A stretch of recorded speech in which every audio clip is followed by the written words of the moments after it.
So no, you see Sugar Shane Mosley, one of the greatest boxers of all time, he's losing his championship belt in a divorce. Losing, yeah, it's like you're trying to break a man. Why does she want those? Right? They go with their shoes. No, and I love how when you get a divorce, all of a sudden it costs like 50 grand a month to give a kid Fruit Loops. Right? These guys, I'm telling you, there is an epidemic of gold-digging whores in this country, and it is just not being addressed on any level. What are you talking about? What do you mean, what am I talking about? Every guy out there is just getting, nobody's safe.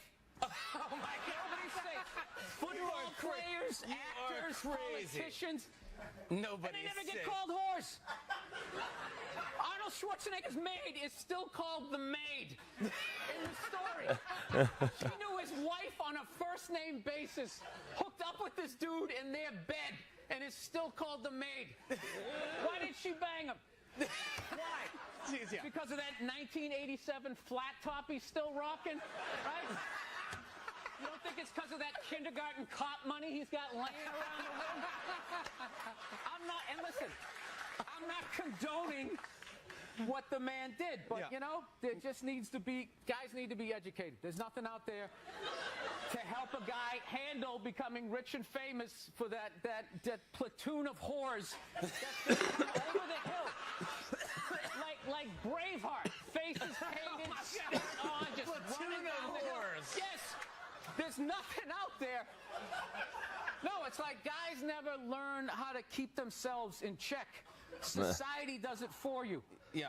Just women aren't going to bang you because you drive the forklift at Home Depot, right? Despite the fact that you want to bang all of them, they're not going to do it. So you didn't keep yourself in check. The forklift job did, right?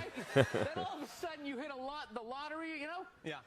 And then you can just give in to all of that. Like, I'm so sick of all these trolls coming on TV, judging these great men. These great men, all these guys, anytime one of these guys gets caught for screwing around, these guys come waddling out of their cubicles with their jowls, they're absolutely reprehensible behavior. Like, they have any idea what it's like to be tempted at that level. You know? Yeah. As you walk over to your Ford Focus, are you really beating these women off of you? All those people who judge Tiger Woods, how many people here golf? When was the last time you walked off the 18th hole and there was a busload of Scandinavian women waiting to hump your brains out? And you were like, sorry, ladies. You have to understand that pussy is like, it's the wheels on the car. Telegram is... Currently, members of Congress are questioning Twitter 1.0 executives, as some have referred to it. But I don't think it's accurate, because I think Jack Dorsey was like the OG guy. And then with Vijay Gadde and Yoel Roth and others, it's more like a 2.0 than Elon Musk perhaps is a 3.0. But I saw this video of Alexandria Ocasio-Cortez posted by the Bongino Report. And I watched her go on a rant where she just like lies. And it reminded me of the other rant she just did recently when she was defending Ilhan Omar. And I really thought to myself, you know, there's an issue that I think is bringing things to light in my mind, and something I've been talking about for the past few months and past year, really, with the intensity of the attention around me. And I figured, you know, I've not really done a personal deep dive into a lot of this stuff. You know, there's no real way to address issues of tribalism, drama, the culture war, etc. when, you know, you're trying to talk about the news and not overtly just talk about yourself. But there's no real way to do it. You know, no matter what you do, people are going to come after you and attack you. But this is what I want to do with today's segment. We're going to have a big show tonight at 8 p.m. We're going to be sitting down with members of Congress discussing a lot of what happened here with Twitter and the State of the Union and what's happening in this country, things that I think are really important. And it is an honor and a privilege to be able to sit down with some of these people and many of the people that I have sat down with for some time. But of course, there are a bunch of people who are angry with me. And so I think there's a lot to be said about this video from Alexandria Ocasio-Cortez and the other video she did, which exemplify a great deal of the cultural and social decay that I think is impacting our society, and why I've never wanted to be a part of it, why I don't care to be a part of it. And, well, let's talk about it. Let's talk about it. We'll start with Alexandria Ocasio-Cortez, and then I'll talk to you about Jack Murphy, Eliza Blue, Jeremy Hambley.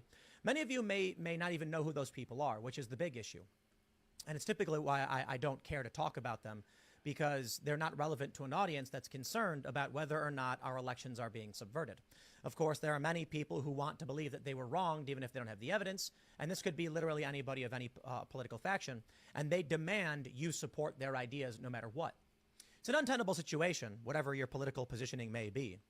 But, you know, I think a lot of people are, the reason, I'll put it this way, the reason why I want to talk about the culture war, drama, and issues pertaining to it, and maybe get a little bit esoteric and talk about the personal drama, is because I rarely do. I rarely do. And I think it's part of the bigger picture. When I had Steven Crowder on the show and Candace Owens talking about the Daily Wire, and we were talking about this contract thing, some people said, I don't know who this is. Why does this matter? Well, it's setting the news cycle, right? We talk about these things. At least I want to talk to Steven Crowder because, for one, he's particularly famous. He's a prominent personality. We have a conflict between these two organizations. Some don't like Crowder. Some like the Daily Wire. And this may have precipitated the drama which involves me.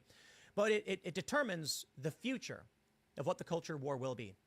And in front of us, we have, I should say, some possibilities. Now, for me, I've got people mad at me right now. And admittedly, it's a small portion of people who follow me. The drama will try and act like it's this big outrage or whatever targeted at Timcast. But, we're growing. Not a whole lot is changing. But there are a lot of people who are posting videos about me, namely on the right, anti-woke or anti-establishment. And I think now's the perfect time to talk about what the future of this kind of anti-woke, anti-establishment movement might actually be. I don't care to be a leader in any such movement. I don't care to be famous, and I don't care to be a leader in any such right, which is why I'm not in office, which is why I am just some dude who complains on the internet and will basically tell anybody who comes at me to screw off, and I just don't really care. There's a lot to talk about in this regard, and so I'll address it. Before we do, head over to timcast.com to become a member if you want to support our work directly. Maybe you do like me. Maybe you do like the positions I have, and you agree with my vision of the future. And if you do, click that Join Us button and support our work. As a member, you'll get access to the Cast Castle vlog, Tales from the Inverted World, and Timcast IRL uncensored members-only shows. The plan is to have one tonight with sitting members of Congress. So this should be particularly interesting. But I don't know.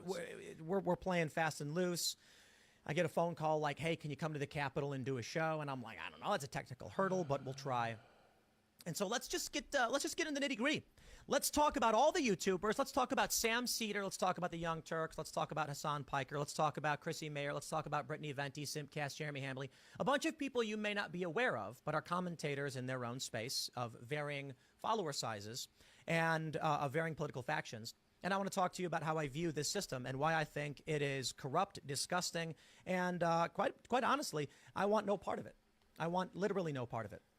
But let's do this. Smash that like button, subscribe to the channel, share the show with your friends. Let me show you this clip from Rumble of Alexandria Ocasio-Cortez, who I believe is one of the griftiest of the grifters and who needs to be called out. Let me play this clip for you. For bias against right wing on Twitter. Is it? So much for bias against right wing on Twitter. Additionally, Ms. Navaroli, are you familiar with the account Libs of TikTok? I have heard of it from the news, yes. Mr. Roth, are you familiar with this account? Yes, ma'am, I am. Are you aware that from August 11th to August 16th, that account posted false information about Boston Children's Hospital, claiming that they were providing hysterectomies to children? Okay, we'll pause there. And this is important. Do you hear the righteous indignation in her voice? Boston Children's Hospital lies. Okay. Well, she's doing this. It's performative. I don't know. I think is this the video? Okay, no, this is the Boston Children's Hospital one. Here we go. Fox News, February 2nd. Ocasio-Cortez explodes over vote to boot Omar, slaps notebook against podium, targeting women of color. It's fake. It's all fake. For everybody. All of these people, it's all fake. They don't care. And I don't care for them. I saw this clip of AOC. She's lying, and she's putting on performative outrage. There's no real... let me show you this. Gerald Beer says, this 2021 document is on Boston Children's Hospital's website. The Center for Gender Surgery provides gender affirmation surgery services to eligible adolescents. Adolescents, of course, could be someone ages, 5 to 17. I think 4 actually is the cutoff because toddlers before that. Toddlers when you can't walk. To be eligible, you must meet certain criteria. The criteria are not listed, but hysterectomies are. And of course, the Boston Children's Hospital does list the hysterectomies that they provide. And then we also have this video where a young woman explains what a hysterectomy is. Now, you can argue from AOC's perspective, she's saying they weren't giving it to children. Well, hold on there a minute. As we already seen from these documents, they do provide them to adolescents. I mean, that's true. But AOC is giving you performative outrage. Yes, I am aware of that and other claims from the account. And are you aware that this lie was then circulated by other prominent far-right influencers? Okay, well, I've already proven to you it's true. But this is an example of what I'm talking about in the culture war. This is an example of what I despise. And what I think, we'd be better off without. I don't know if it's beyond human nature to resist things like this, and I'm sure many people have argued that I've done similar things, and fair point. Quite literally, fair point. I've been saying it since I've started doing this back in 2016 or whatever. I see these things that make me angry, AOC, lying about stuff. Maybe she's just wrong. I don't trust her. The performative outrage over Ilhan Omar I thought was absurd. And maybe I've done similar things in the past. By all means, I should be criticized for those. I'll call them out now, and as I try moving forward to do better, I seek to avoid these kind of controversies. I try really hard. Maybe it's not about being black or white. Maybe it's not that you've never done these things. Maybe it's you try to avoid doing these things. I try to give Joe Biden credit if he does something I think is good. I gave him praise when he said things I liked during a State of the Union address. For Donald Trump, I try to criticize him when I can, and I have more criticisms than I do of praise, but I do think he's a better president and was a better president than anyone I'd seen in my lifetime. AOC continues. Okay. Before I did Killing Them Softly, when I was 22, HBO gave me the biggest opportunity of my life at that time. They gave me a half-hour special, but this shit was not like a special, you know what I mean? It was generic. It didn't even have a title. It was just Dave Chappelle. And I shot it in San Francisco at a place called Broadway Studios, which is on the second floor of a building. And beneath Broadway Studios is a nightclub. And the special was only supposed to be 30 minutes. And I got ready, I practiced, I did all the shit I was supposed to do. And the night that I taped, 20 minutes into my 30-minute set, I'll never forget this, music started blasting from the nightclub underneath. You could hear it real loud, and it fucked my whole show up, and I was devastated. I was a young man. I really believed in what I was doing, and I thought that my dream had been killed. So when I got off stage, I ran down the steps to the alley behind Broadway Studios, and where the control trucks are parked, and I kicked that motherfucking door open, and I started yelling at all the producers. I was nobody in show business, just a guy that believed in us. I said, man, you fucked everything up. That fucking music, what the fuck were you thinking? And there was a guy who was a big-time producer, I ain't saying no names, and he stood up, and he said, hey, kid, sit the fuck down. He said, we didn't ruin anything. He said, we made a deal with that nightclub to not play music, and they didn't honor the deal. And I said, who didn't honor the deal? And he pointed to a guy. I'll never forget it. It was an old white man sitting in the Ford Taurus by himself. And he said, that guy right there. And I didn't waste no time or ask no questions. I went to that Ford Taurus, and I beat on that window, and I said, open the door, motherfucker, I want to talk to you. And that old man looked at me for 1 second and wisely drove the fuck off. And left me in the alley cussing at anybody who would listen. And 2 minutes later, literally 120 seconds later, What up, couldn't dude? have been any more than that. Morning, Dan. The doors of the kitchen in the alley of that My nightclub views underneath on average Broadway have Studios doubled. flung open. And that old man was standing there, that same old man with reinforcements. He had 2 big goons with him, and he looked at me, and he was calm as a cucumber. He said, you, come here. I want to talk to you. I didn't know anything about the streets at this age. But I found out later in my life that these men were Russian mobsters. And I don't know what you guys know about the Russian mob, but these are the niggas that killed Denzel in Training Day.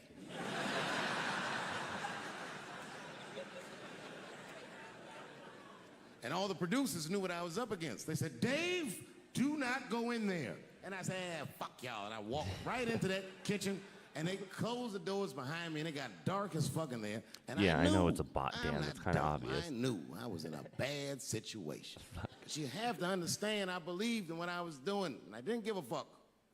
Just kept cussing at these motherfuckers, telling them how they ruined my life. And that old man couldn't believe They love coming in here that I and was talking spamming all it this early in the shit. mornings. And as soon as I took a breath, he stopped me gently. He said, "Hey, kid, listen. Your friends lied to you."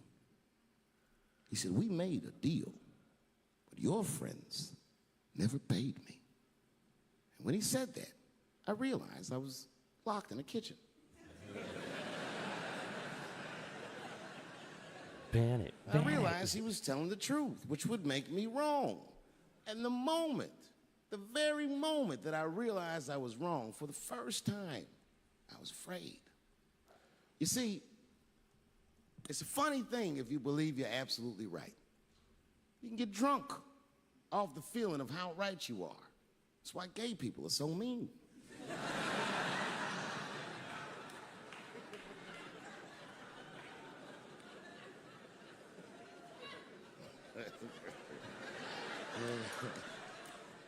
But I didn't buckle. You guys would have been very proud of me. I was scared, but I didn't buckle. I said, "Well then, sir, I owe you an apology." But I believe that no matter what reason that music was playing, it ruined my life. And that old man looked at me with sympathy in his eyes. And he walked over to me and he gently placed his hand on my cheek, which I gotta tell you, is a very emasculating thing to do. I was standing there looking at this nigga's hand on my cheek like,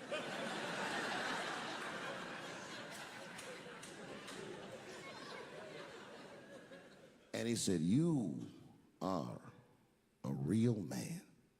And he tapped me on my cheek. Real soft. Just like that. The doors opened back up. The light from the alley flooded into the kitchen. And I just walked out alive. I lived to fight another day. And in that moment, I learned one of the most valuable lessons of my life, and I have to share it with you. And that lesson is this. In your life, in any given moment, the strongest dream in that moment wins that moment. I am a very powerful dreamer. Yeah, I'm not lying.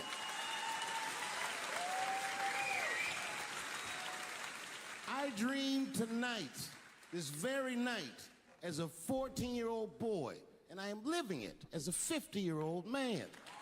My dreams are very strong.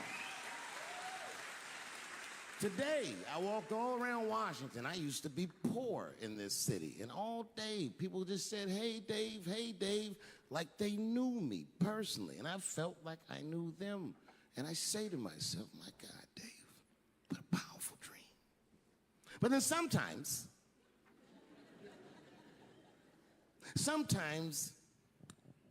I feel regular.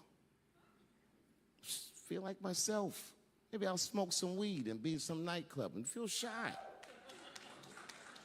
But I'll look across the nightclub and I'll see some guy that no one's ever heard of. But this nigga worked all week and got bottle service. And his bitches bringing Moet with sparklers to him. And I picture in my mind he's Persian. He's doing some kind of weird Persian dance. And he got 6 bitches at his table because he got so much liquor, and they all call him saying, "Go Cena, go Cena." And I'll be looking across the room like, oh my God, I'm in that guy's dream. I can hear him telling his friends, "Hey, how was the club last night?" "Man, that shit was fantastic. I had bottle service. I seen Dave Chappelle across the club looking at me like, ooh, who was that?" And that's the trick to life. You have to be wise enough to know when you were living in your dream. And you have to be humble enough to accept when you're in someone else's. That's why I don't judge between Will Smith and Chris Rock. Because you guys look at them as big ideas, but I look at them as fellow dreamers. I can't judge between them because I see myself in both of them. I am Will Smith. I am the man that cannot take it anymore and will slap the shit out of the next person that says a crossword to me or somebody that I love. And I am Chris Rock. I am the man that can get slapped in front of the whole world and keep my composure so I don't fuck anything up. That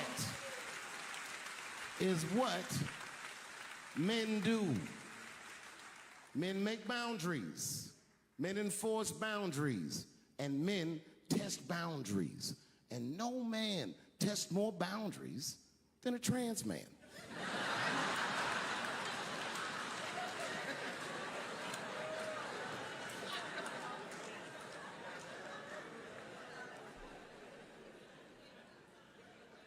When I see a fellow dreamer, I give them my utmost respect.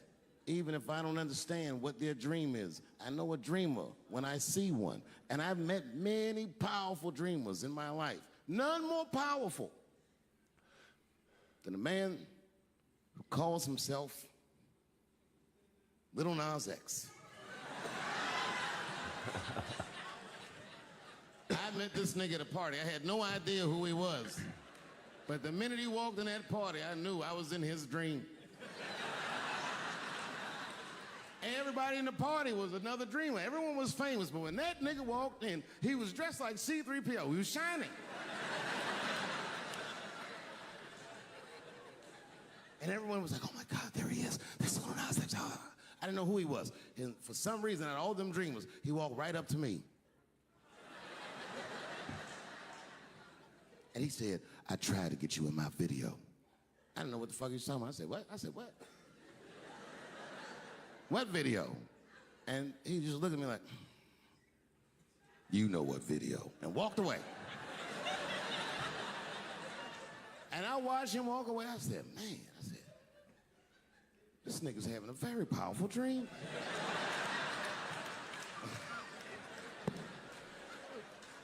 You know what it reminded me of? It reminded me of when we was in grade school. Remember in grade school, the teacher would ask everybody what they want to be? Timmy, what do you want to be when you grow up? And Timmy acted like he had an idea. He'd stand up, he'd say, I want to be a fireman. And the teacher would say, Timmy, that is a beautiful dream. But Timmy didn't mean it. Timmy said he wanted to be a fireman because deep down, Timmy's attracted to fire.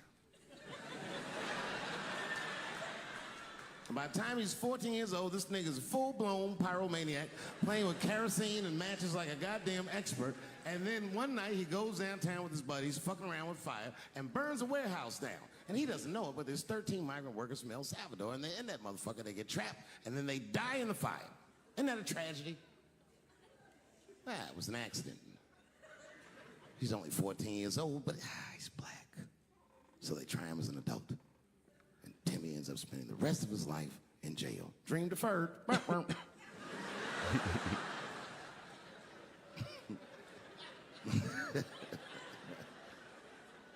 what about you, Billy? Billy, what do you want to be when you grow up? And Billy stands up and he says, I want to be president of the United States.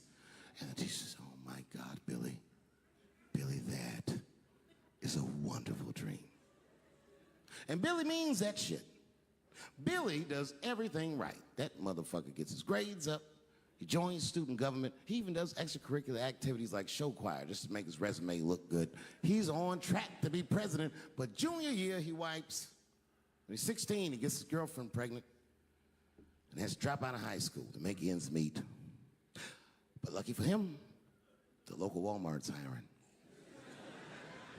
By the time he's 20 years old, this motherfucker makes assistant manager at Walmart. He's the youngest one in the district. He says, oh my God, if I can keep this up for 4 more years, I could be a manager. And if I can keep this up for 6 more years after that, I could even be a regional manager and have as many as 3 Walmarts under my control. And he's a big picture guy. He sees where this path is going, so he kills himself.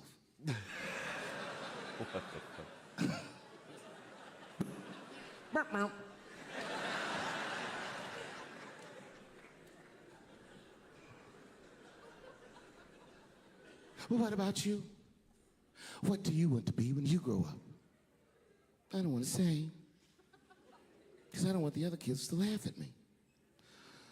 Who cares if they laugh? Your dream is yours. Own your dreams so they can come true. Say it loud and proud. What do you want to be when you grow up? Little Nas X. And that nigga stood up in front of the whole class. I want to be the gayest nigga that ever lived. I want to do a music video and slide down a stripper pole all the way to the depths of hell and suck the devil's dick at 10 o'clock on BET while all the kids are awake and can see me. Shockingly, that was the only dream that worked out.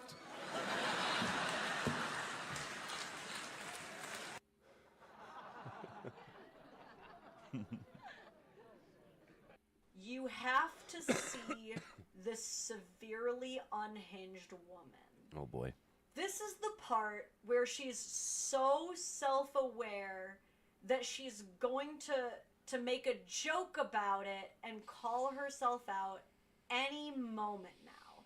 Like, there's no way that she can keep saying all of this out loud in such detail and not at any point acknowledge that she's the problem. That just, there's no way that that's how this video is going to play out.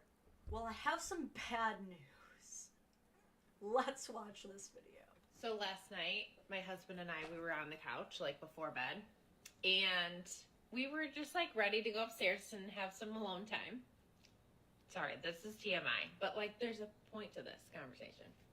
As a person who honestly is pretty vanilla, like, not too much spice going on, like, I'm as long as it's just like raw carnal, I'm into it. I don't need a lot.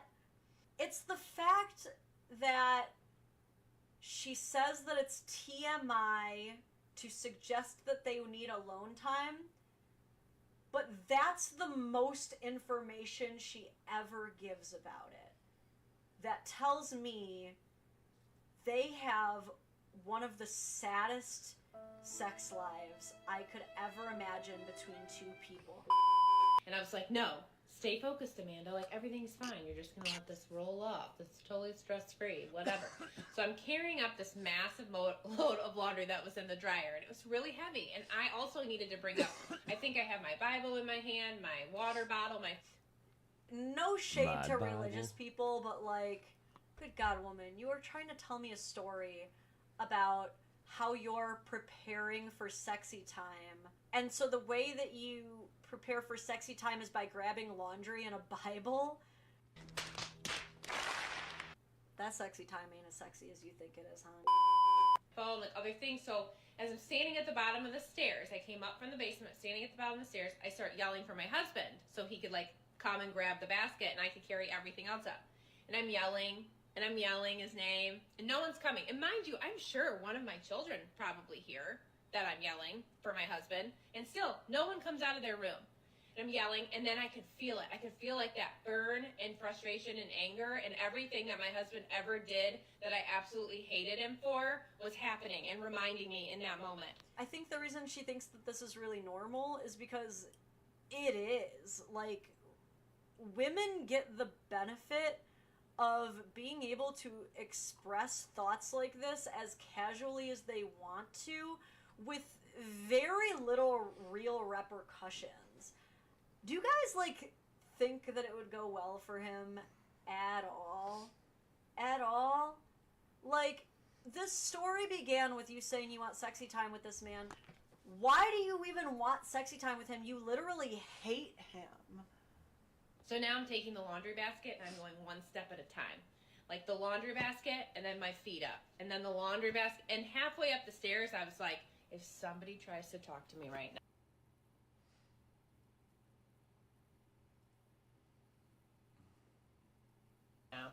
That's called a self-fulfilling prophecy.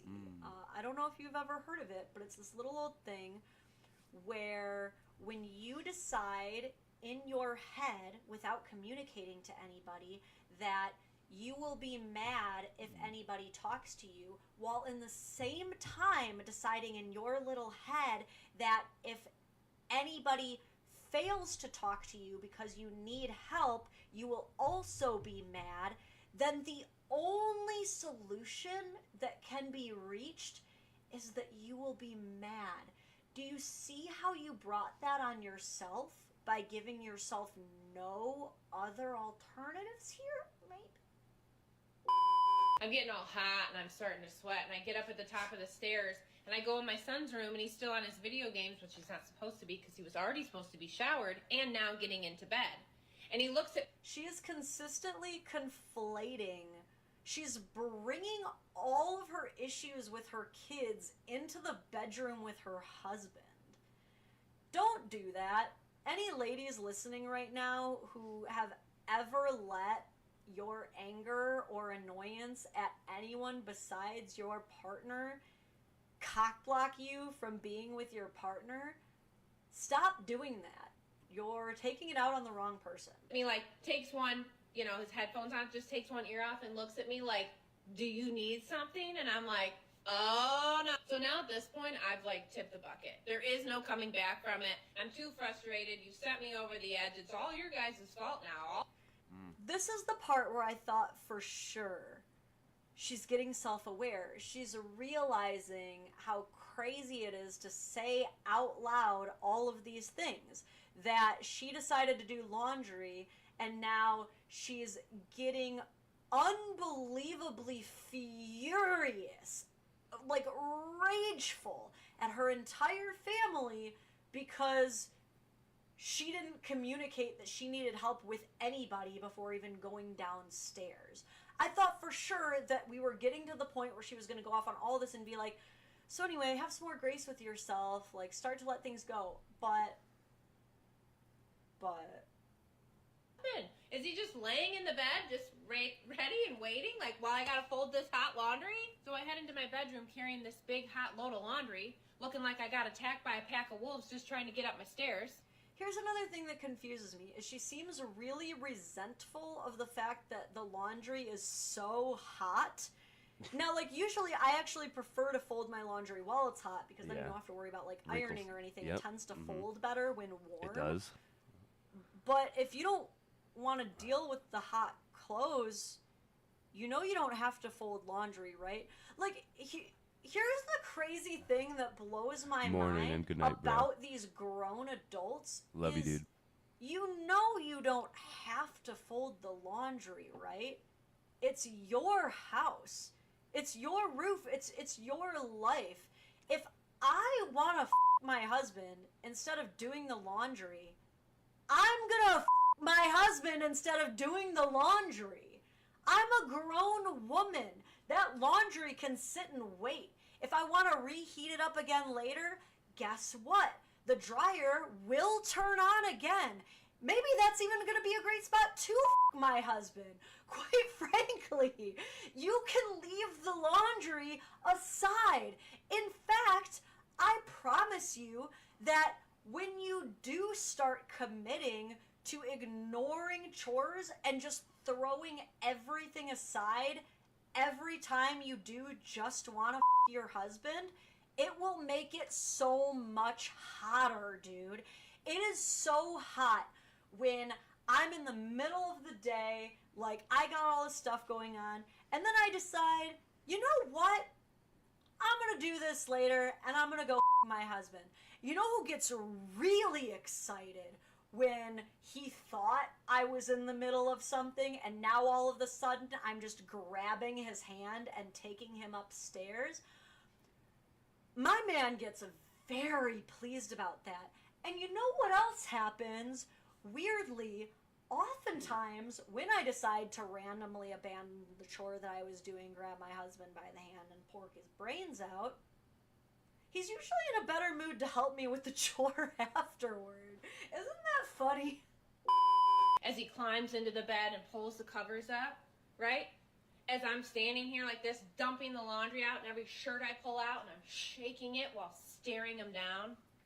Yeah, I wonder why he's demonstrating body language of covering himself, hiding, or tucking away as you make a projected point of dumping as much vitriol as you can possibly convey onto him.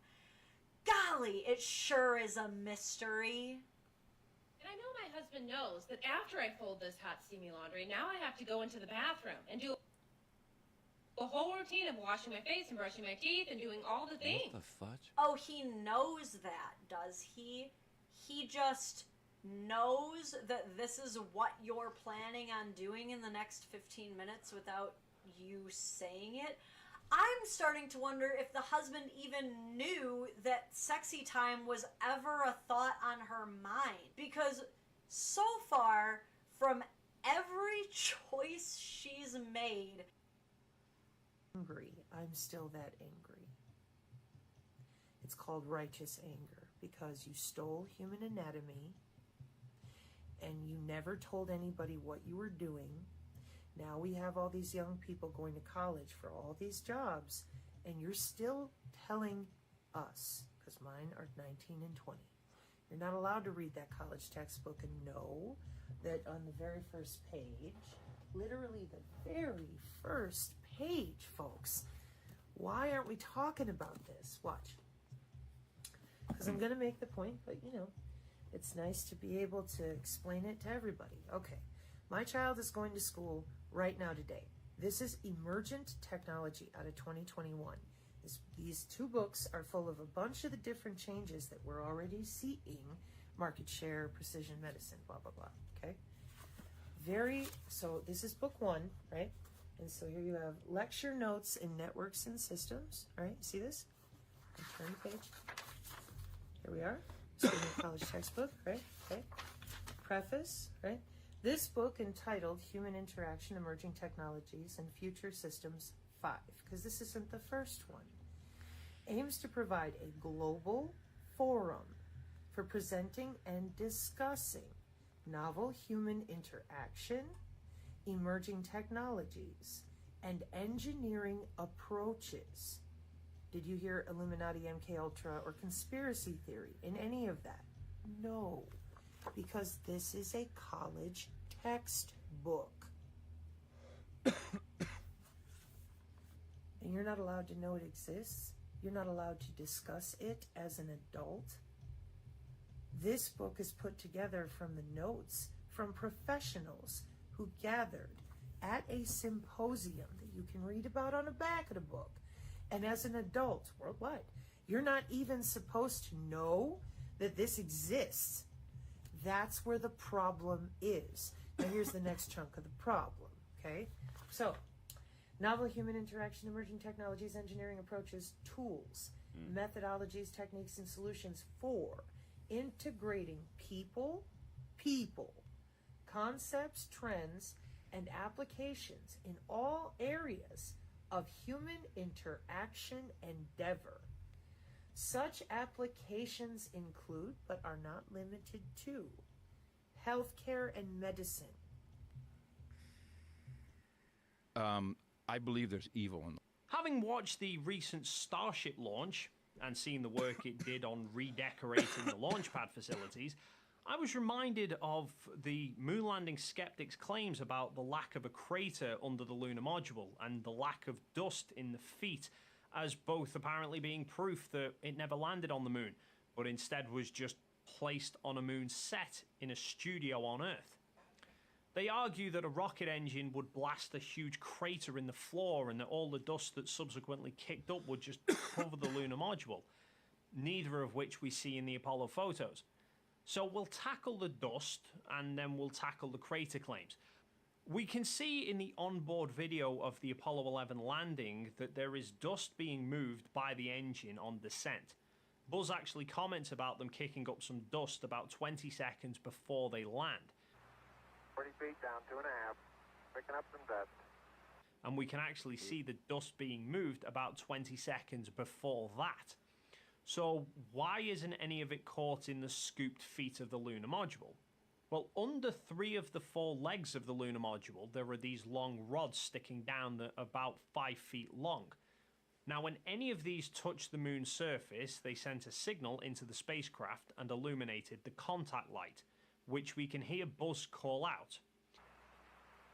Contact light. Now, the procedure was that as soon as the contact light was called, the commander would hit the engine stop button, and that would immediately stop the throttle on the engine. Steady. Nine. Shut down. At that point, the lunar module's feet are still 5 foot off the floor, and they freefall that last little bit, which is fine because they're only in 1/6 of Earth's gravity. But it means that the feet themselves didn't hit the ground until well after the engine had stopped kicking up dust. As for the claim that there should be... This 32-year-old guy wants to spend a Sunday afternoon chilling with a 13-year-old girl after texting her about getting stoned. But Mike Manzi's date is about to go up in smoke. You'll be shocked when you hear what Manzi does for a living. He's a math tutor. You heard it right. He teaches some of New York and Connecticut's wealthiest children how to solve complicated equations. But you might say Manzi flunked basic arithmetic, because 32 plus 13 adds up to jail. Trouble. Online, he calls himself Mike Thrilla. He's a self-employed tutor with a bachelor's degree in mathematics from a small New York college. He's obsessed with pizza, and he says he smokes marijuana often. This is... I've been trading for 8 weeks, just about 2 months, and I officially hit $100,000 in profit. I appreciate it. You're welcome. It's a pleasure. It's a delight. Thank you for having me. You bet. I have been talking about these things for a long time, and I've always felt like an outcast, mainly because people in your position that really, really know, just keep talking about, well, you don't understand the system. And I think that's actually a good thing, because the system, if you just trust the system has so many flaws, and so many things seem to be going wrong, and they come up with a new system to fix it, and things are just getting worse and worse and worse. And we're listening to the same people over and over and over again, and it just keeps getting worse. Absolutely. It's been one of the techniques to say that, well, these topics, you're talking about money and banking and the economy and central banking, well, you have to leave that to the experts. Right. But that's it's completely wrong and false. And in fact, it's been one of the mechanisms to hide the truth. But you are one of the experts. What happened to you? Why? I mean, we'll get to that in a little while. Yes. First, let me ask you a few questions. I'm so glad that you're here. You are called the father of quantitative easing, but it's not what we think it is, and I want to get to that. But I think everything I know may be wrong. So let me just start with inflation. Inflation is a real problem in the United States and the rest of the Western world. My understanding of it is it's too many dollars chasing too few products, and that is because at times a central bank will make money so cheap, everybody will go out and borrow money, and so everybody has a lot of money. That causes inflation. When you have the inflation, then you have to bring the interest rate up to try to pull that money back in to destroy it, so you can get inflation under control. Is that correct or all wrong? Well, some parts are true. The beginning, certainly, where if too much money is chasing a fixed or limited amount of goods and services, we will get inflation. Mm-hmm. One has to realize, though, that that's only one of 3 possibilities. When you have money creation, there's 3 possible scenarios, and that's been one of the secrets. You're not supposed to be aware of that. But before I explain these 3 possibilities, and one of them is the money creation chasing consumer goods and therefore consumer price inflation. That's one of the 3. So it's under. Terrence Howard is about to lift the veil on a 6,000-year-old secret, one that mankind has been trying to decipher for thousands of years. What we're about to uncover is not just surprising, it's transformative. So sit tight and let's dive in. I want you guys to know about a 6,000-year-old secret. 6,000 years, mankind has been trying to decipher this one little thing called the flower of life. Have you guys ever seen this before? Now, you know this is one of the oldest symbols in human history, right? This symbol was found in the Temple of Osiris in Egypt. and it had been molecularly burned into the wall. And it's 6,000 years old. This same symbol has been found in the forbidden temples in China, sitting under the fufu dogs. And the foot on it, the flower of life, saying whoever controlled that flower of life controlled the universe. There were secrets in that flower of life that Da Vinci spent his whole life trying to uncover. There were secrets in that flower of life that Newton spent his whole life in secret trying to uncover. The same secrets that Pythagoras was desperately trying to uncover. But the problem was they kept seeing this in a two-dimensional space. They couldn't get it out of this two-dimensional frame, and as a result, they got stuck in this plane, a flat plane. Now, what Da Vinci and all of them wanted to do, they were trying to find a way to bring this flower to life, because what is inside of it? Well, apparently, there were secrets inside of it. Shapes, they got the Merkaba and all of those other things out of it. But they were misled by something I think called a straight line. You guys believe in straight lines? You believe there's straight lines in the universe? Well, let me hit you with something. All energy in the universe is expressed in what? It's in motion. If something is still, there's no energy. Kinetic, right? All motion is expressed in what? You look at galaxies, are they expressed in straight lines? Expressed in vortices. All vortices are expressed in what? Waves. All waves are curved. Show me a straight line in nature. You show me where the platonic solids come from. Where do they have their foundations in our universe? Are there any straight lines? If you look at anything, there are no straight lines. That's been the mistake. We've been looking at these straight lines, this Euclidean way of thinking, and missing the curvature of nature. So here we are, back with the curvature of nature. And you have all these little pieces. Now, this has always been an information system. So compare some of these points. Take a point here and say, well, what's the space in between all of these things? Now, they've said that all the in-between spaces, if this is the Earth and this is the moon right here, all this in-between space is filled with what? A void. There's nothing in the void. Well, I found that there is something in the void. The elementary fundamental particles that they've been searching for at the CERN Collider, the Hadron Collider in CERN, I found that their energy signatures matched perfectly to some of the pieces that I was able to pull out of here. Terrence Howard's captivating speech on the flower of life not only draws us into a world of ancient mysteries, but also encourages a profound reevaluation of geometric understanding. His assertions, far from mere speculation, find resonance in a tapestry of historical, scientific, and philosophical contexts. As we delve into the 6,000-year-old secret of the flower of life, we uncover a journey that intertwines the quests of great minds like Da Vinci, Newton, and Pythagoras with the modern rethinking of geometry. The flower of life, an intricate symbol composed of multiple evenly spaced, overlapping circles, is more than just a mesmerizing design. It's a portal into the ancient understanding of the universe. Its presence in the Temple of Osiris in Egypt and in hidden temples under the watchful eyes of food dogs in China signals a universal reverence. This symbol, believed to represent the fundamental forms of space and time, is a visual expression of the connections life weaves through all sentient beings, hinting at the underlying unity of the cosmos. Terrence Howard's admiration for the symbol is not an isolated phenomenon. History tells us of great minds who also pondered over its significance. Leonardo da Vinci, a polymath of the Renaissance era, is known for his extensive studies of the flower of life. Da Vinci's sketches reveal his fascination with its geometric perfection and potential to unlock the secrets of the universe.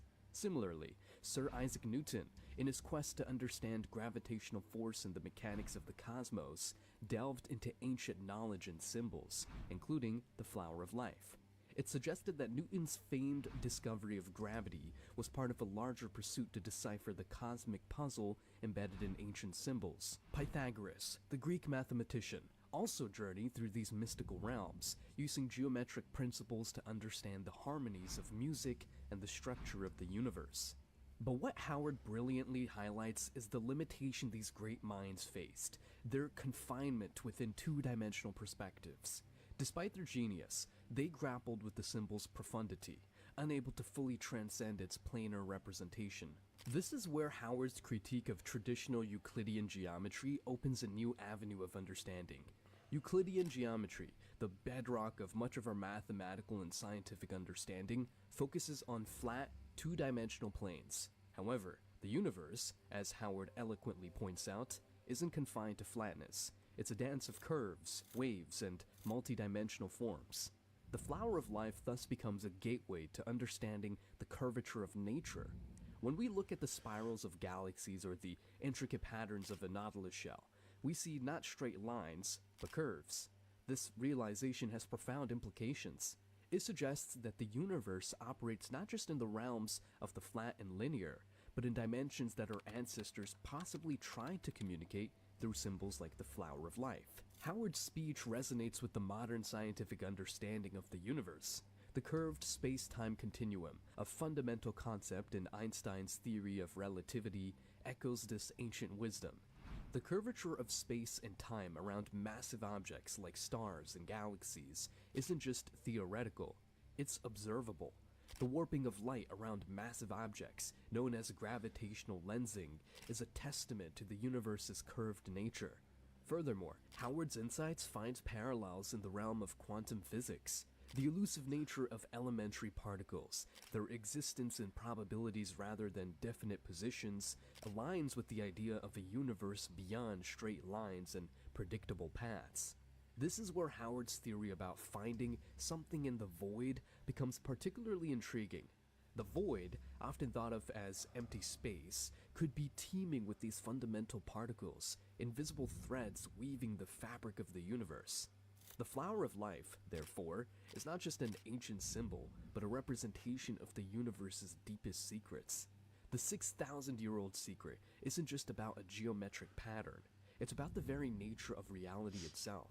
It's a symbol that has transcended millennia, bridging the gap between ancient wisdom and modern scientific understanding. I've spent 45 years searching these things out and trying to figure out what the universe really, how it really worked. And we've come to find that the universe, they are abandoning the standard model, the ideas of black holes and dark matter, for an electric model of the universe. There's like 2 episodes tons I of gotta clip up. paperwork of Da Vinci working on the flower of life and trying to unravel it. But every single existence, every single example, you see him making straight lines and trying to make these straight lines bend in, and therefore he was never able to open it up. Because all the universe is curved, all space is curved. And as a result, what I was doing in trying to find these straight lines, I abandoned the idea of the straight line. The shortest distance between 2 points is curved space, because you cannot force your way straight through space. Even electricity, as it moves from a southern plane to a northern plane, it always goes northeast in its direction. And magnetism, as it expands out, it goes southwesterly. And that's the spin. That's how you always know whether it's magnetism or electricity. It's the spin. Is it northeast or is it southwest? But in trying to define the spaces, it allowed me to see that all of these in between, what we have been dealing with is these petals. All of mankind have dealt with these petals, but it's these other shapes that we've ignored constantly. Well, those other shapes were the in-between spaces. They were the things that filled up the vacuum of space. And all these particles that I have, I think, are the full proof of that. And it is also the full proof of the wave particle argument. Building on Terrence Howard's profound insights about energy and motion, we embark on a journey to unravel the universe's hidden language, a language articulated not in straight lines, but in dynamic patterns and ceaseless movement. This exploration leads us into the realms of modern physics, where the concepts of energy and motion are understood not as linear trajectories, but as complex interplay of forces and fields. In the heart of this exploration lies the fundamental principle that all energy in the universe is in perpetual motion. This motion manifests in vortices, waves, and spirals rather than straight lines. Modern physics, with its study of galaxies and celestial bodies, supports this view. Galaxies do not arrange themselves in straight paths, but in swirling spirals and elliptical orbits, a pattern mimicked in the structure of the DNA helix and the spiraling arms of hurricanes. Howard's perspective resonates deeply with this view. suggesting a universal pattern of motion and energy that is curved and cyclic. The wave-particle duality in quantum mechanics, a concept that posits particles as both discrete entities and probabilistic waves, further illustrates this departure from straight-line thinking. This duality challenges our conventional understanding of motion and trajectory, proposing that at the fundamental level, the universe expresses itself in probabilities and patterns that defy straightforward categorization. Moving from the macrocosmic to the microcosmic, we delve into nature's curves, seeking the essence of the universe.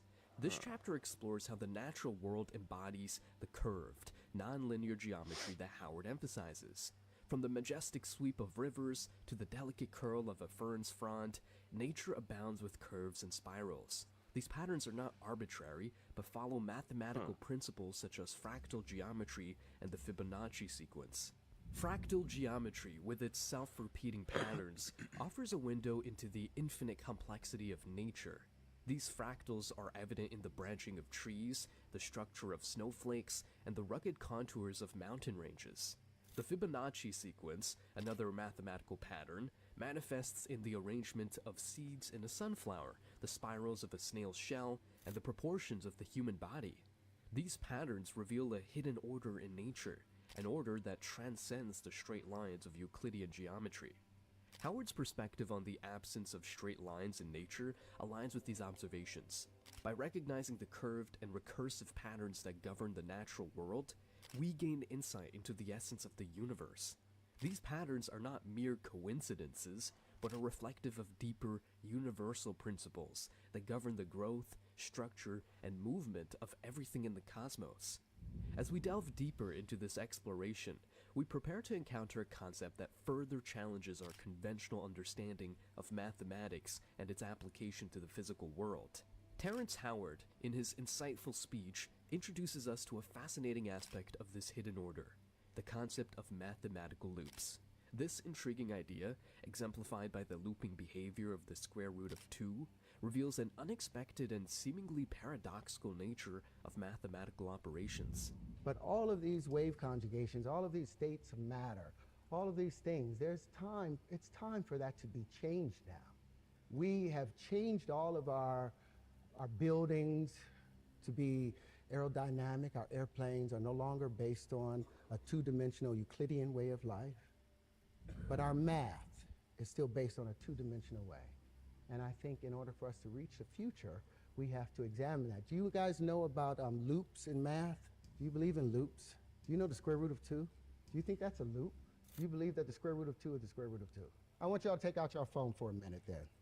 We're gonna do one thing. Put it on the calculator and turn it to the side so you can get all the long numbers out of it. Now I want you to put in 2 and square root it. 2, hit the square root, you'll get 1.414213562373095 ... right? Now I want you guys to do me a favor, cube it.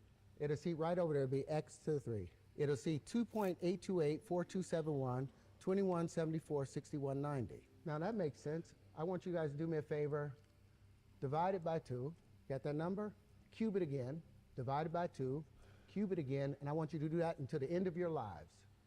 And that number will still come up with 2.828427121746190.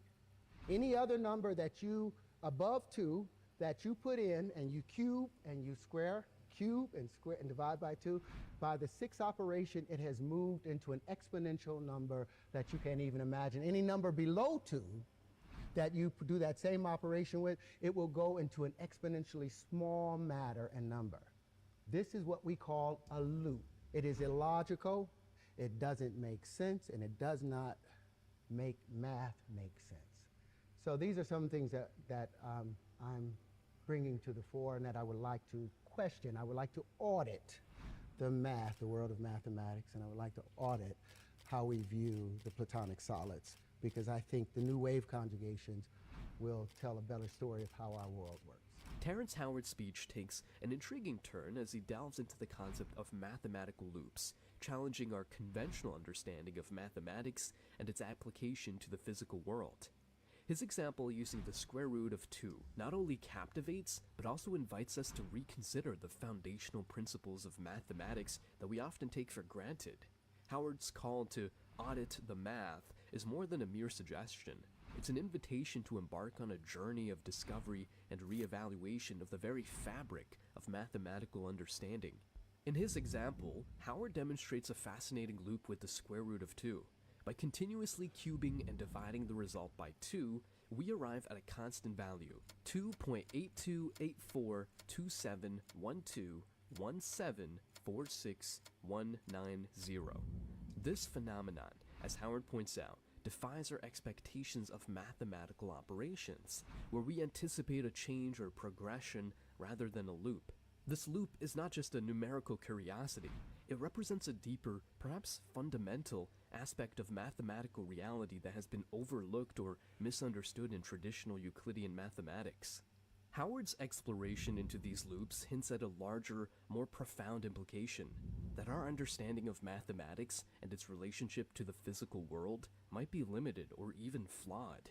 He suggests that just as we have adapted our buildings and airplanes to be more aerodynamic, moving away from two-dimensional designs, it might be time for our mathematics to evolve as well.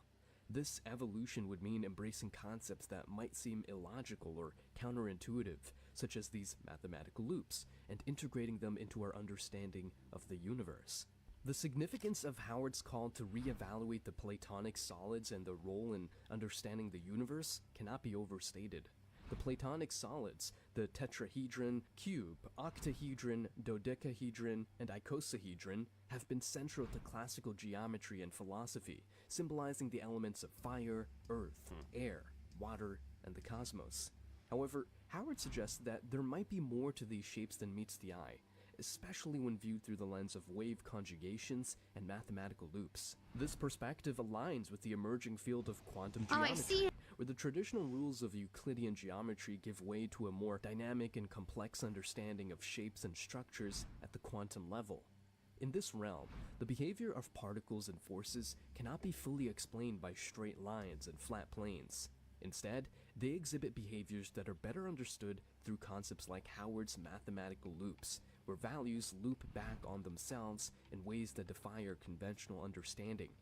Howard's challenge to the world of mathematics is not just a mathematical query, it's a philosophical and scientific proposition. It calls for a re-examination of the fundamental principles that govern our understanding of reality. By questioning the validity and completeness of current mathematical approaches, Howard is advocating for a paradigm shift, one that could lead to a more profound and accurate understanding of the universe. In essence, Terrence Howard's speech is a catalyst for a broader conversation about the nature of reality, mathematics, and our perception of the universe. His insights into mathematical loops and the square root of 2 open a gateway to exploring the universe in ways that transcend traditional boundaries. They invite us to consider the possibility that the universe is far more complex and interconnected than we have previously imagined. As we continue to explore these ideas, we may find that the answers to some of the universe's greatest mysteries lie not in the straight lines and flat planes of old, but in the loops, curves, and multidimensional spaces of a new mathematical understanding. Our planet is moving away from our sun at 6 inches a year. You guys know that. 15 centimeters a year, our planet is pushing away from the sun. So in less than 500 million years, our planet will be out of the Goldilocks zone. We'll be somewhere near where Mars is, somewhere halfway between there. So life will not be able to be sustained on this planet anymore. So if we're going to be able to sustain ourselves as a species, we have to become interstellar. Not just interplanetary, you have to become interstellar. But with approximations, you cannot become interstellar. You cannot become interstellar with a point that will take you all the way over here with a straight line when the actual event is taking place over here. When you're going 600 quadrillion miles, you can't make a mistake. You need precision, and that's what the math is about. These pieces predict the natural distribution of matter and the distribution of where you can find yourself in that space, and I'm confident behind it. For 40 years I've worked on this, and I think it's ready. As we conclude this incredible journey, it's clear that Terrence Howard may very well be a genius in his own right. His insights have opened our eyes to possibilities we never imagined, challenging us to think deeper and look beyond the obvious. Seeing him in this new light as a visionary thinker gives me hope. It suggests that humanity, with its endless curiosity and capacity for understanding, is on the cusp of new, groundbreaking discoveries. Terrence's passion and intellect remind us that every one of us has the potential to unlock secrets of the universe, pushing the boundaries of what we believe is possible. So, let's carry forward the spark of inspiration, fueled by the promise of what humanity can achieve.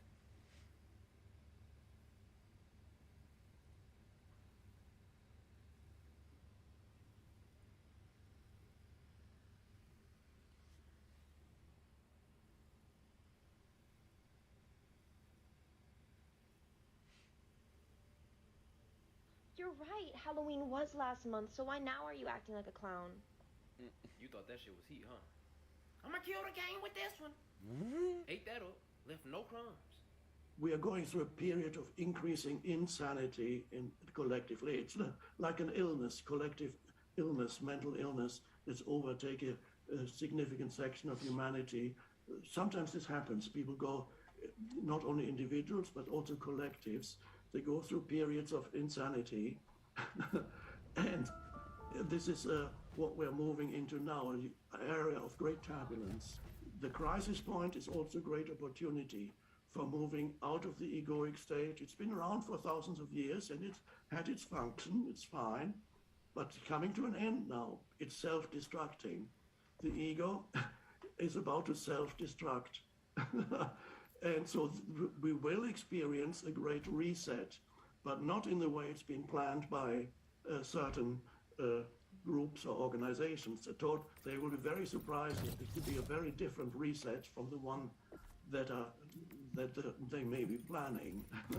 Yes, I see, Eckhart, now the significance of individual awakening and the impact that it can have on a culture, particularly as it is evident that there is a unitary force of some kind unfolding, unraveling, even as we speak, and that our individual foundation, having a foundation on the permanent rather than the impermanent, temporal and ever-shifting, will be a great asset as these transitions continue to occur.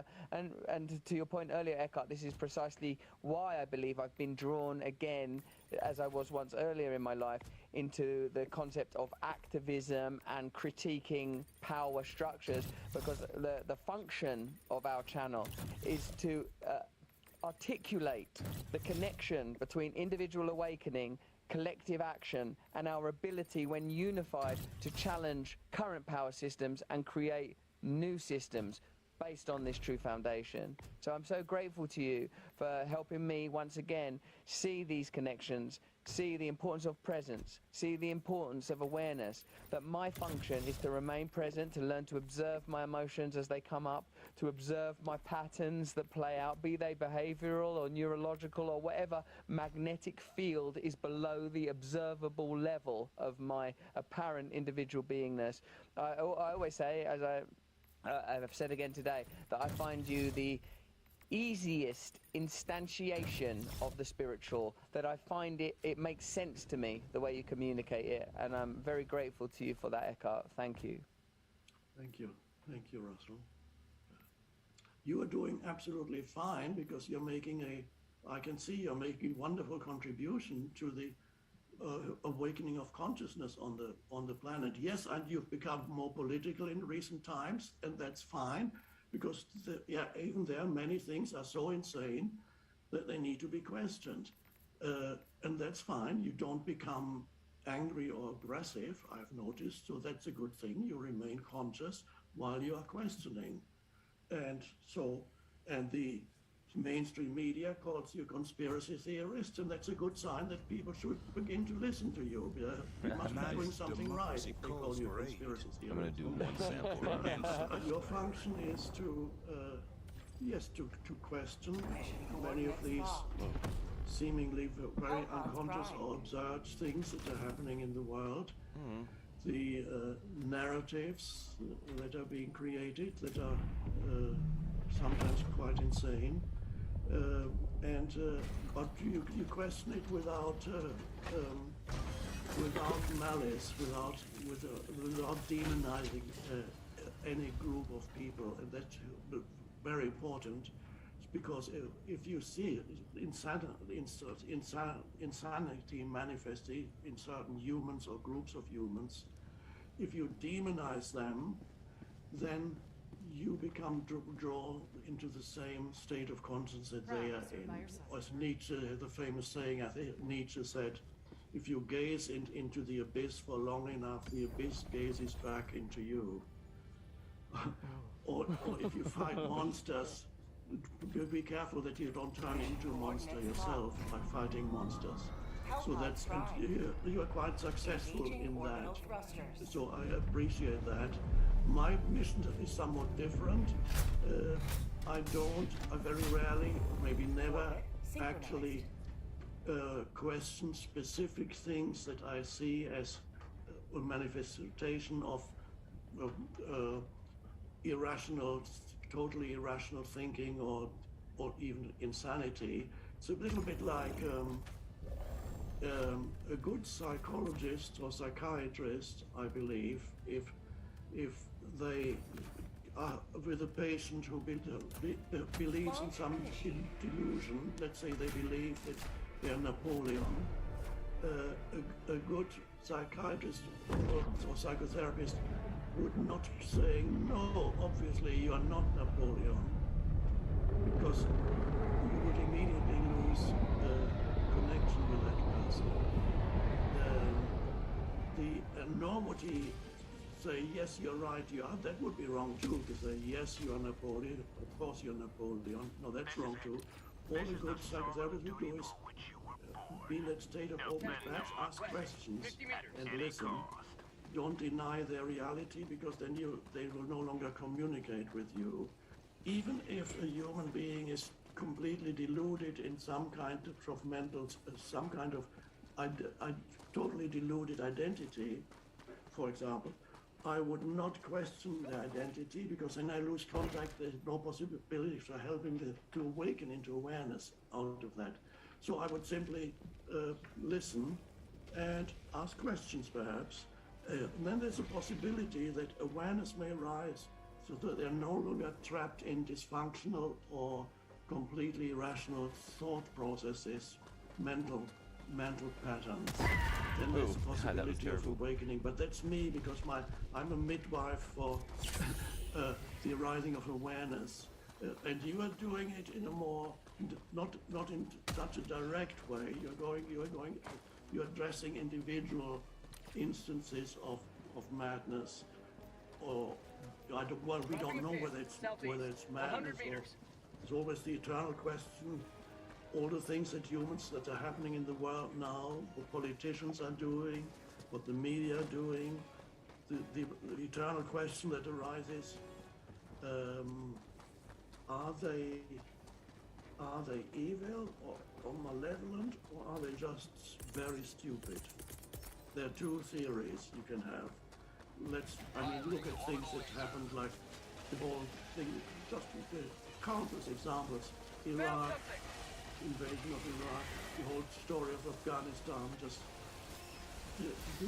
there some evil plot behind it all? That's what many people believe. They say it's all been planned. They've been planning it all along. That's one way of looking at it. My way of, I would be more inclined to say, to be polite, one could say they're very unconscious, but to be more blunt, I would say they're just plain stupid. What they do is makes so little sense, and is so absurd. It can only be but what kind of stupid is that? Because these people, they have whole of their university degrees, I suppose. Most of these politicians and media people, they have university degrees. So it's not necessarily stupid in the sense of not intelligent enough. There's a deeper stupid than that. And that's a complete lack of wisdom. Wisdom is what we need And wisdom arises out of awareness. Wisdom is not the improvement of, we do not arrive at wisdom through improving conceptual thinking or knowledge. More knowledge doesn't give you more wisdom. To be able to think conceptually in a better way doesn't give you more wisdom. Wisdom transcends that. Wisdom is a deeper intelligence that arises out of awareness, that can look at the totality of the situation and see what the right course of action is, rather than attack just one thing and think that's what we need to do. How we've dealt with the pandemic is an example of that. Just attacking this one thing, complete disregard of secondary consequences that may be far worse than the original problem. Economic consequences, psychological consequences, completely unawareness, lack of wisdom, complete lack of wisdom. What humanity needs desperately is wisdom, not an increase of what conventionally we call intelligence. That has its place too, but intelligence without wisdom is actually dangerous, very dangerous. It becomes destructive and self-destructive. So that's unfortunately where we are. All the weapon systems, biological warfare, and all these nuclear weapons require great intelligence to make these things. Obviously, the people who can make a nuclear weapon need to be really intelligent. But where's the wisdom? The wisdom is lacking. Wisdom is a word that you don't actually hear very much these days because people don't talk about it. But it's the one thing that will save us, and you can't separate wisdom from awareness. It arises out of awareness. So that's where we need to go. So when I say stupid, I don't mean necessarily low IQ, because they might have a high IQ and still do totally stupid things and be totally identified with this egoic self, called personal ego and collective ego. So yes, I don't exclude. Obviously, there are interest groups and so on behind the scenes that try to manipulate events. No doubt that is true. But I don't believe that everything has been planned. They just don't. Jesus said on the cross, I love that saying, forgive them, for they know not what they do. They know not what they do. In other words, they are completely unconscious. They know not what they do, and that's how I see it. Want an agency-approved social media management tool? Cloud Campaign is the #1 reviewed social media management platform on G2, for a good reason. We have agency-friendly pricing and white labeling capabilities, so you can share polished reports with your clients without them ever having to know you're using Cloud Campaign. And we have amazing tools designed for fast and efficient workflows, such as bulk uploads and seamless client approvals. You can get started with a free 14-day trial and see if Cloud Campaign is right for you. The Joe Rogan Experience. I want to get to Egypt because I think it's one of the most bizarre accomplishments of human beings. And the age of Egypt is a fascinating piece of discussion, because whatever it is, one of the more fascinating things is Robert Schoch out of Boston University, the geologist who examined the erosion in the Temple Sphinx and determined it to be thousands of years of rainfall, and which would predate the Sphinx by quite a bit, because this is all stone that had been moved by human beings and it had been used to construct the Sphinx. And this temple, the Sphinx, has been carved out. It's very clear that it was carved out. And you see these massive fissures that look exactly like water erosion. He specifically said that he showed these images to other geologists without telling them what they were looking at. And they almost unanimously said that it was water erosion over thousands of years of rainfall. And then when he would show them exactly what he was telling them to describe, then they didn't want to have any part of it, because they're like, okay, now you're saying something that's really crazy, because now you're saying that this structure is 11,000 years old as opposed to 4,500 years old. So surprise, surprise, I'm going to disagree with you. Shall we look at? Well, it's not me. It's No, Robert Schoch. Robert Schoch. Shall yeah, we yeah, look yeah. at some images Yes. of the Sphinx? Yeah.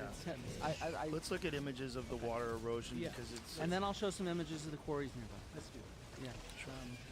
So if you could be up again. And again, Oh my God, why did I credit just do that? to my wife Santa, who has taken every risk with me, every step, every dive for the last 30 plus years. This is her aerial photograph of the Sphinx enclosure and of the Sphinx temple, so How'd called. you get that picture? In a helicopter. Wow. Back in, the mid-90s somewhere. Sphinx temple directly in front of the Sphinx, so called, and the Bali temple to the left as we view it. And you can see that the Sphinx is a rock-hewn structure cut out of the bedrock with a trench around it. And if we go in here, the notion that the Sphinx bears the marks of precipitation-induced weathering is an evolution of an idea that the late, great John Anthony West had many, many years ago. You've had John on your show. Yes, before he twice. passed away. Yeah. He's a dear friend of mine. He was great. Magical Magical Egypt. I can't recommend it enough. It's such a fascinating material. He has two of them, two series. I think there's like 3 DVDs in each one, and it's just incredible stuff. Just on the undisputable things about the construction methods and how fascinating it is that they built these things. Marvelous, out-of-the-box thinker. I miss him so much. He was a dear amazing. friend. It was he who brought Robert Schoch to the Giza Plateau. Robert took a look at the erosion around the Sphinx and eventually came to the conclusion that the best explanation for it was that this Sphinx enclosure had been subjected to at least 1,000 years of extremely heavy rainfall. Hell yeah. And Robert Schoch right now puts that back to around the 10,000 BC date, 12,000 plus years ago, during the Younger Dryas, when indeed there were heavy rains in Egypt. And it's these deep vertical fissures in the side of the enclosure wall which most clearly demonstrate what he's talking about. That rainwater pouring off the edge of the plateau would have selectively cut out the softer areas of rock and created these fissures that we see through it, and this rounded scalloped profile in Robert Schoch's view and in mine. I've had Robert Schoch on as well. Yeah. We talked about it for a long time. And I want to pay tribute to Robert Schoch here. He and I have had our differences, but Robert Schoch, in my view, is a hero. Robert Schoch is a mainstream academic who has stuck his neck out for an idea that is very unpopular with mainstream academics. He's taken all the risks for his career, he's put himself out there, and he's spoken his truth. And I want to respect Robert Schoch. I want to express that respect and kudos to Robert Schoch for everything he's done. He's helped to advance this field enormously and to allow people to think previously unthinkable thoughts. And I've seen him attacked mercilessly. This happens again and again with archaeologists, unfortunately. So I'll just complete this point because it's often said that the Sphinx was the work of the pharaoh Khafre, and that these two temples were the work of the pharaoh Khafre, particularly the Bali temple that we see on the left. There's no inscriptions in the Sphinx temple, but when we come to the Bali temple, what we're looking at is a limestone core. Those limestone blocks were actually taken out of the Sphinx trench, which was then faced in a later time with granite. And there's a quote from Robert Schoch there. How'd you like the taste of freedom? Basically, the original temples were limestone, and that they were faced with granite.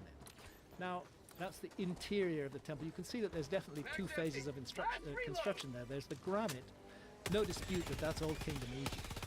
And then there's the limestone massive megalithic walls behind it, which are heavily eroded, as you can see even from here. Now, interestingly, is that temple really associated with the pharaoh Khafre? In 1947, I.E.S. Edwards, who was one of the leading Egyptologists of his time, wrote this: around each doorway is a band of hieroglyphic inscription giving the name and titles of the king. No other inscriptions or relief occur anywhere else in the building. That's been taken to assume that the name of the king was given as Khafre. Actually, Edwards corrected himself in 1993.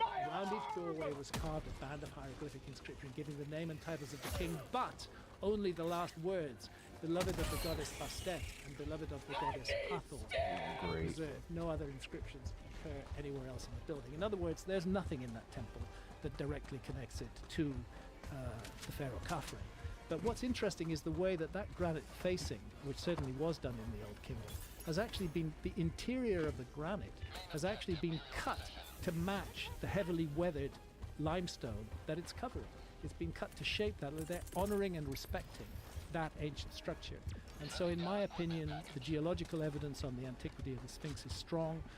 There's no doubt that the ancient Egyptians were there, that they did work on the Sphinx. The head of the Sphinx was recarved into a human head. I and my colleagues believe it was originally the head of a lion, that the Sphinx was an entire lion.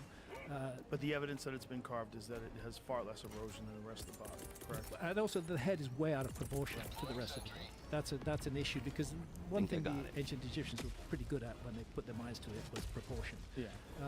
And the disproportionate size of the head of the Sphinx in relation to the whole body of the Sphinx. I mean, if you look at other ancient Egyptian sphinxes, they also have small heads. If you put my head on a lion, it would look small. And they all look relatively small. Indeed, it would look small. That's the point. It was a lion before, and it was cut. It was heavily eroded, and it was then cut down into a human head. But it does have a distinctly different form of erosion. No, that's actually where I come and disagree with you. I have some photos as well. What's your evidence that it was connected to Khafre? The head. Oh yeah, and I can show you why. Yeah, because it's a different stratum of the natural limestone. So if you look at the geology of the area. Are you finished, Graham? If not, I'll put up some slides. Yeah, go ahead. Okay. Yeah, let's do this. So first off, I want to sort of show this is what it looks like, even the neck. You don't see the neck today because because they expanded the headdress as a support for the head. And so the point is that there's these different layers of this limestone here that we can understand geologically. And so there's this very dense limestone that's up by the head, and then the rest of the limestone is much more fragile and porous. So I do want to be clear, how do we date the Sphinx? What kind of evidence archaeologically are we using? Let's just and watch so those what bio that comes techniques, from not is see me, largely hopefully. radiocarbon dates from the pyramids themselves.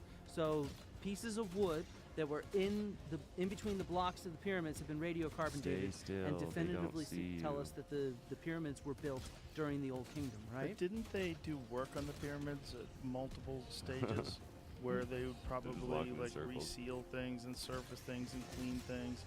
If they were constructed 12, 13, 20,000 years ago and people were still inhabiting them 5,000 years ago, wouldn't it make sense that they would do things to them? Well, we have inscriptions in there from areas that are sealed off from the actual construction, graffiti from the workmen, referring to, for example, Friends of Khufu and different workmen gangs that are in there.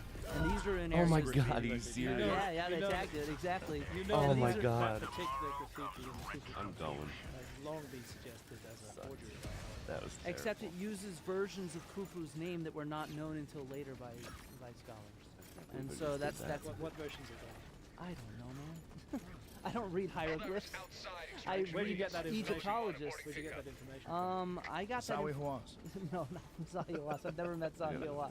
I got that information from reading, man. But okay, so let's go back. How do we know that these radiocarbon dates with the blocks in the pyramid relate to the Sphinx itself? Because the Sphinx is just hewn out of natural stone, right? These different layers here. So the reason we know is because geochemists have done stone sourcing on the chemistry of these stones in the pyramids, and they've been able to trace them to different quarries at Giza. And so